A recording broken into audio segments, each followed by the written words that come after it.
Así fue la destrucción del Templo de Jerusalén, año 70 después de Cristo. En las tradiciones hebreas, la construcción y destrucción del primero y del segundo templo de Jerusalén tienen una connotación especial. Del primer templo, primer santuario construido en Jerusalén, solo se tienen referencias de su existencia en el Antiguo Testamento, que indican que fue construido por el rey Salomón en el año 957 a.C. y destruido por los babilonios 370 años después. Tras la destrucción del primer templo, los judíos vivieron su cautiverio en Babilonia, pero pudieron retornar a Jerusalén cuando Ciro II el Grande derrotó al imperio babilónico y comenzaron la construcción del segundo templo en el mismo sitio del primero. De este segundo templo sí existen evidencias arqueológicas y escritas, tanto bíblicas como extrabíblicas, y fue destruido por los romanos en el año 70 después de Cristo. Vamos a revisar en este video las peripecias para la construcción del segundo templo de Jerusalén, así como las dramáticas circunstancias de su destrucción, en medio de la revuelta judía y del asedio y la caída de Jerusalén a manos de los romanos, según el relato que hizo un testigo presencial de los hechos, el historiador judeo-romano Flavio Josefo. Antes de meternos a fondo, no te olvides de suscribirte a nuestro canal y activar las notificaciones para mantenerte al día con nuestras actualizaciones.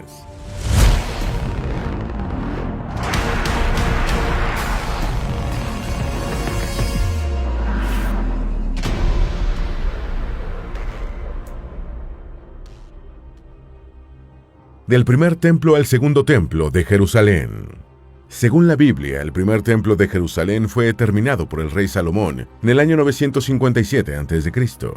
El Antiguo Testamento relata que cuando el rey David entró a Jerusalén con el Arca de la Alianza, quiso construir un templo para guardarla y eligió un lugar, el llamado Monte del Templo. Sin embargo, Dios le negó al segundo rey de los israelitas el privilegio de edificar el templo por la mucha sangre que había derramado, aunque permitió que Salomón, hijo de David, lo construyera. Salomón puso el Arca de la Alianza en el Sancta Sanctorum, o Santo entre los Santos, el lugar más sagrado del templo, un sitio cerrado y sin ventanas.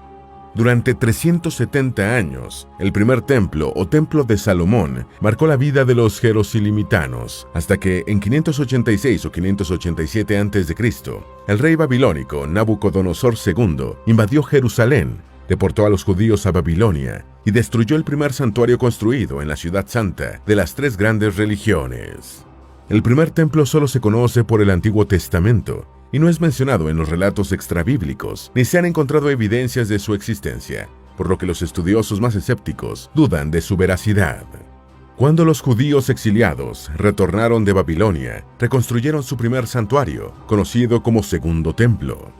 Según la tradición, 42.360 judíos cautivos en Babilonia, encabezados por Zorotabel, realizaron la peregrinación de retorno a su tierra, caminando durante 4 meses desde las riberas del Éufrates hasta Jerusalén. El Arca de la Alianza había desaparecido, pero los judíos que regresaron a Jerusalén se dedicaron afanosamente a reconstruir el templo. La ciudad estaba habitada por los samaritanos, quienes ofrecieron su ayuda, aunque los judíos la rechazaron señalando que debían hacer el trabajo ellos solos.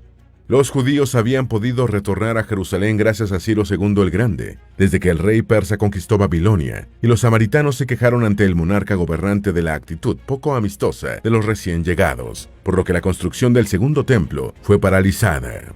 Ciro II murió en campaña en 530 a.C., y cuando 8 años después Darío I llegó al trono, reanudó la construcción del segundo templo.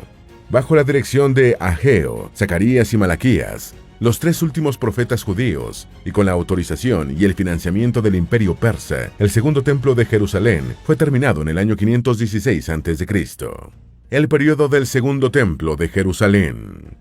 Después de finalizada la construcción del segundo templo, los judíos de Jerusalén vivieron durante 184 años bajo el dominio de la potencia irania, hasta que Alejandro Magno derrotó al imperio persa en 332 a.C. Alejandro murió en 323, y tras la división de los dominios del Macedonio entre sus generales, se formó el reino Seleucida, un imperio helenístico de enorme extensión que incluía el cercano oriente. Durante el periodo seleucida, la cultura judía fue influida por la helenística, influencia que quedó muy bien expresada en la filosofía de Filón de Alejandría. Sin embargo, las relaciones entre los judíos helenizados y los partidarios de la ortodoxia empezaron a deteriorarse, y el rey seleucida Antíoco IV Epífanes decretó la prohibición de ciertas tradiciones religiosas judías. Los judíos ortodoxos, liderados por los macabeos, se rebelaron, y de la revuelta surgió la creación de un reino de Judea independiente. Jerusalén quedó bajo el gobierno de la dinastía Asmonea, hasta que el reino de Judea entró en guerra civil por una disputa sucesoria entre Hicarno II y Aristóbulo II, hijos de la reina Salomé Alejandra. En medio del caos, Pompeyo el Grande conquistó Judea para el Imperio Romano, tomó Jerusalén en el año 63 a.C. y entregó el gobierno a Hircano II, pero no como rey, sino como sumo sacerdote. En 40 a.C., el Imperio Parto ocupó Judea e instaló en el trono a Antígono Matatías, hijo de Aristóbulo, como rey y sumo sacerdote. Herodes el Grande fue proclamado rey de Judea en Roma y sitió Jerusalén en 39 a.C., entrando a la ciudad 2 años después, con la ayuda de Cayo Socio, gobernador romano de Siria.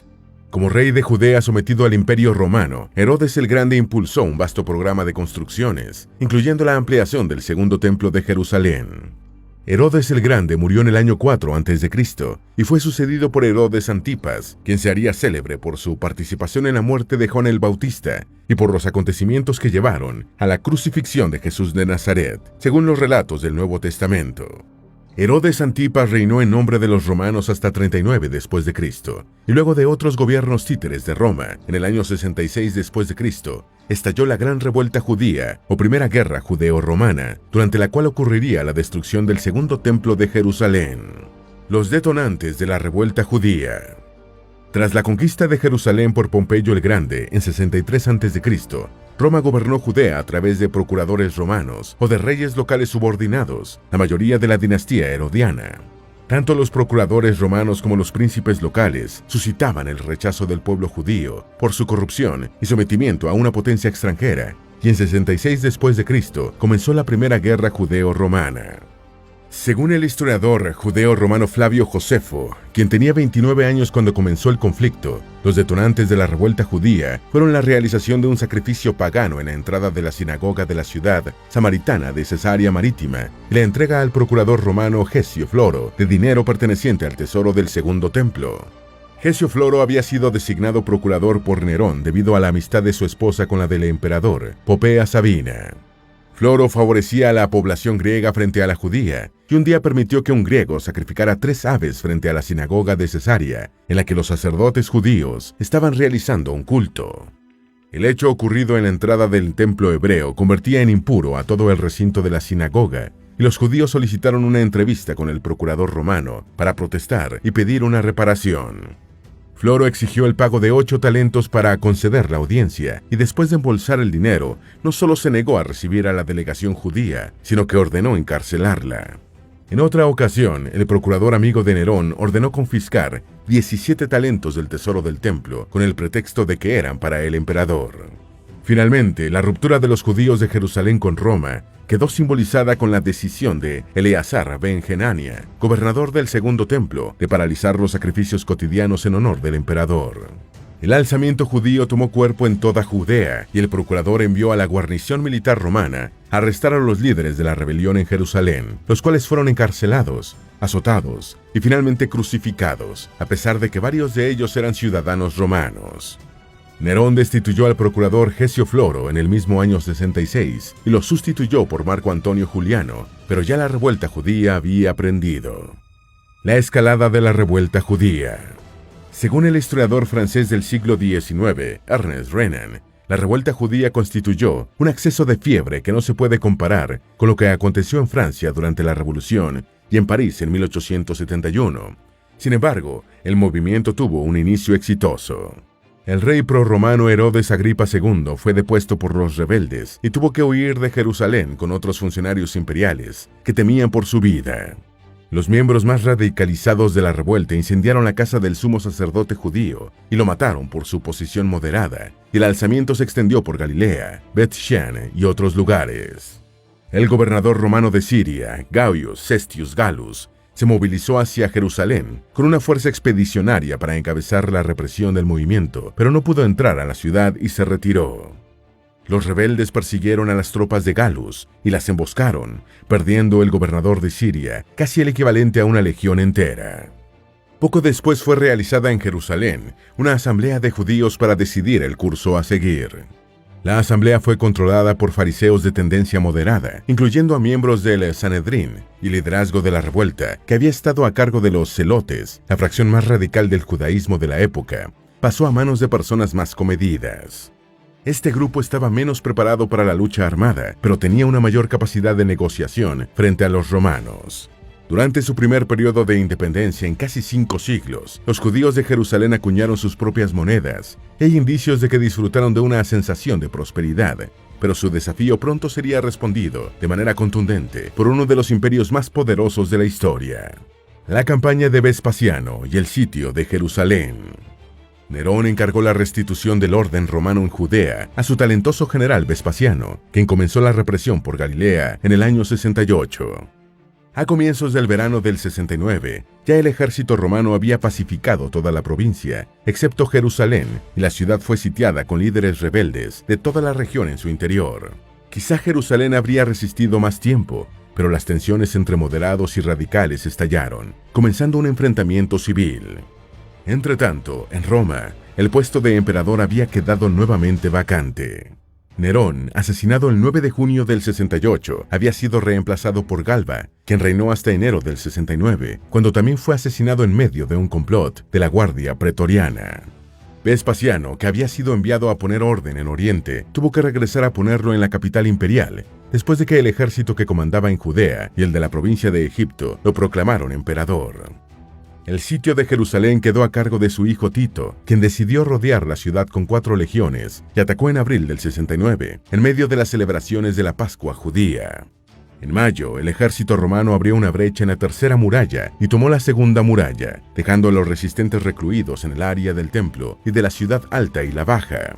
Entre los judíos, los celotes habían recuperado el mando y asesinado a líderes moderados y a todo el que quisiera negociar con los romanos. Los judíos radicales estaban dispuestos a resistir hasta morir. Los romanos fallaron varias veces en escalar la muralla de la fortaleza Antonia, la fortificación construida por Herodes el Grande para proteger el segundo templo y que bautizó en honor de Marco Antonio, su gran valedor cuando ascendió al trono de Judea. La caída de Jerusalén ante los romanos. Tito decidió derribar la muralla de la fortaleza Antonia, que a golpes de ariete la debilitó y consiguió que una parte se derrumbara. Josefo describió el episodio así: esa noche, la pared fue tan sacudida por los arietes en ese lugar donde Juan había usado su estratagema antes, que había socavado sus orillas, que el suelo cedió y la pared se derrumbó repentinamente. El historiador hacía alusión al jefe celote Juan de Giscala, uno de los líderes judíos. Los hebreos atacaron a los romanos por el este, cerca del Monte de los Olivos, pero Tito los hizo retroceder hacia el valle. El comandante romano intentó una negociación, pero su embajador fue recibido con un flechazo y los judíos realizaron un contraataque, en el que por poco capturaron al hijo de Vespasiano. Allí terminaron las esperanzas de una solución negociada, mientras que varios incendios pequeños se convirtieron en uno grande que empezó a devorar el templo. Josefo exculpó a Tito de la destrucción del segundo templo de Jerusalén, aunque algunos señalan que quizá lo hizo para congraciarse con el poder romano nuevamente triunfante. El historiador narró así el fin del sitio de Jerusalén y los últimos momentos del segundo templo en el año 70. Cuando las legiones cargaron, ni la persuasión ni la amenaza pudieron controlar su impetuosidad. Solo la pasión estaba al mando. Amontonados alrededor de las entradas, muchos fueron pisoteados por sus amigos. Muchos cayeron entre las ruinas aún calientes y humeantes de las columnatas y murieron tan miserablemente como los vencidos. A medida que se acercaban al santuario, fingieron que ni siquiera escuchaban las órdenes de César e instaron a los hombres de adelante a arrojar más tizones. Los partisanos ya no estaban en condiciones de ayudar. Por todas partes había matanza y huida. La mayoría de las víctimas eran ciudadanos pacíficos, débiles y desarmados, masacrados donde quiera que fueran atrapados. Alrededor del altar, los montones de cadáveres crecían más y más, mientras que por las escaleras del santuario se derramaba un río de sangre y los cuerpos de los muertos, en la parte superior, se deslizaban hasta el fondo. Algunos judíos pudieron escapar a través de túneles ocultos, mientras que otros intentaron una última resistencia en la ciudad alta. Esto detuvo temporalmente el avance romano, ya que las fuerzas de Tito tuvieron que construir torres para asediar a los resistentes. Finalmente, el palacio de Herodes cayó en poder romano el 7 de septiembre del año 70, y al día siguiente Jerusalén estaba totalmente bajo control de Tito. La narración de Josefo presenta un Tito de enfoque moderado que ordenó la salvación del templo de 500 años, después de consultar a sus comandantes. Según Josefo, fueron los judíos quienes primero recurrieron al fuego para intentar detener el avance romano. Después los soldados de Tito utilizaron también el fuego como arma, y las llamas consumieron el segundo templo. Evidencias arqueológicas del segundo templo. A través del tiempo se han descubierto algunas evidencias que indican que la descripción de Josefo de la destrucción de Jerusalén y del segundo templo podría ser precisa. El arqueólogo israelí Ronnie Reich escribió: si bien los restos relacionados con la destrucción del templo son escasos, los pertenecientes a los muros del monte del templo y sus inmediaciones, la ciudad alta, la parte occidental de la ciudad y el valle Taeropeón, son considerables. Se encontró que en la mayoría de los casos el registro arqueológico coincide con la descripción histórica, lo que apunta a la confiabilidad de Josefo. En los años 1970 y 1980, un equipo arqueológico dirigido por el israelí Nahum Avigad encontró evidencias de un gran incendio en la ciudad alta de Jerusalén, que dañó los edificios residenciales y consumió toda la materia orgánica. En las casas con más de un piso y vigas en los techos, el fuego hizo derrumbar las cubiertas superiores de piedra, enterrando los aposentos inferiores.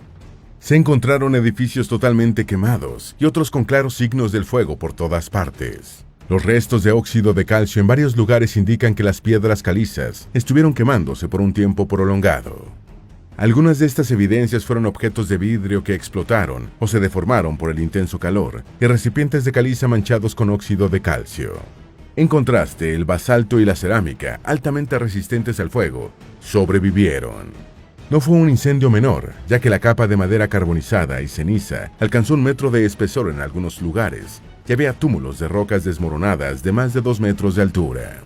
El canal principal de drenaje de Jerusalén y el sistema de estanques cavados en la roca en la ciudad baja, conocido como Piscina de Siloé, que recogía las aguas del manantial Gihón, perdieron su utilidad al llenarse de sedimentos. La piscina de Siloé es referida en el Evangelio de Juan como el lugar en el que Jesús curó al ciego de nacimiento en uno de sus milagros. Igualmente, en la calle Herodiana que corre a lo largo del muro occidental, fueron descubiertos grandes derrumbes de piedras que pertenecieron a la muralla del monte del templo. Uno de estos testimonios es la inscripción del lugar de las trompetas. Se trata de una piedra del siglo I descubierta en 1968 por Benjamin Mazar, clasificado como el decano de los arqueólogos bíblicos. Mazar encontró la piedra mientras realizaba sus primeras excavaciones en el muro sur del monte del templo, y el texto inscrito en hebreo tiene solo 2 palabras completas que se traducen como «al lugar de tocar la trompeta». Una hipótesis sobre el texto descifrado es que se trataba de una señal de dirección para los trompetistas que anunciaban el inicio y el final del Shabbat en tiempos del Segundo Templo. La piedra también ha sido relacionada con el Shabbat por un pasaje de Josefo en su libro La Guerra de los Judíos, en el que el historiador escribió: el punto donde era costumbre que uno de los sacerdotes se parara y diera aviso al son de la trompeta en la tarde de la aproximación y en la noche siguiente de la clausura de cada 7º día. ¿Cuántos muertos hubo durante el asedio de Jerusalén y la destrucción del Segundo Templo? Josefo afirmó que en la caída de Jerusalén ante los romanos murieron 1.1 millones de personas, la mayoría judíos. El historiador afirma que pese a la revuelta en marcha, miles de personas acudieron a Jerusalén a celebrar la Pascua judía y quedaron atrapadas en la ciudad cuando Tito comenzó el asedio. Esto explicaría también la corta duración del sitio, ya que las reservas de alimentos empezaron a agotarse en poco tiempo, al no estar calculadas para alimentar a la población flotante. Según la misma fuente, casi 100.000 jerosolimitanos sobrevivientes fueron esclavizados y muchos terminaron convertidos en gladiadores en las arenas de entretenimiento romanas. Otros trabajaron como esclavos en la construcción de grandes obras romanas, como el Coliseo, y los menores de 17 años fueron vendidos a particulares. El historiador estadounidense Seth Schwartz califica de exageradas las cifras de Josefo, señalando que toda Palestina tenía 1 millón de habitantes, aproximadamente la mitad judíos, y que después del asedio mucha gente permaneció en el área. Tito hizo en Roma una celebración triunfal de su victoria en Jerusalén. Se llevó a la capital imperial la mesa del pan y la menorá o candelabro de 7 brazos del segundo templo, mostrándolos al pueblo romano en su desfile triunfal.